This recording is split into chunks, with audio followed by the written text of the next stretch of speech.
वो समय बताता है। बोल सच्चे दरबार में। और एक मैं एग्जाम्पल मैं दूंगा भक्त के पास, लास्ट बस सब चलूंगा फिर आशीर्वाद अर्जी के लिए।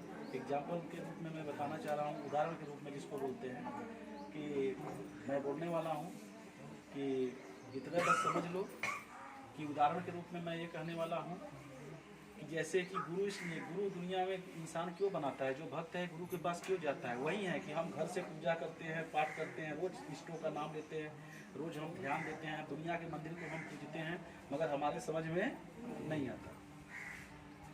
ये राइट है, राइट वर्ड्स है, मतलब सही शब्द ये है कि हम सारे भक्त, अगर भक्त घर पे पूजा कर रहा है, कौन नहीं घर पे शायद करता होगा, सभी लगभग करते होंगे किसी न किसी के नाम से।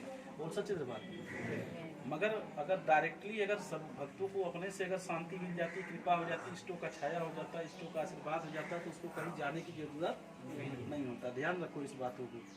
तो इसीलिए गुरु होता है कि मतलब वो, क्योंकि वहाँ डायरेक्टली भी शक्ति आई नहीं है, अभी वहाँ समय ले रही है, परीक्षा करा रही है, इंतजार करा रही है, क्योंकि उनको भी जरूरत नहीं है, अभी भक्तों को जरूरत है, हम सबको, तुम सबकी जरूरत है। वो सच्चे दरबार। इसलिए पूरे आराम नहीं मिल पा रहा है, घर से दुनिया परेशान है, पूजा पाठ भक्ति कर रही है, शांति तो मिलती है उसमें, मगर फिर भी परेशान है।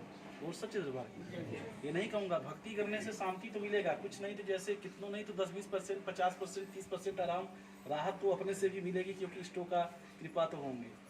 मगर पूरे के लिए वही है कि जब तक उनकी जरूरत कोई मार्गदर्शन देने वाला ना हो, हमारी या तो भक्तिपूर्ण हो या तो हमें गुरु अपनाने पड़ेंगे। और सच्चे दरबार।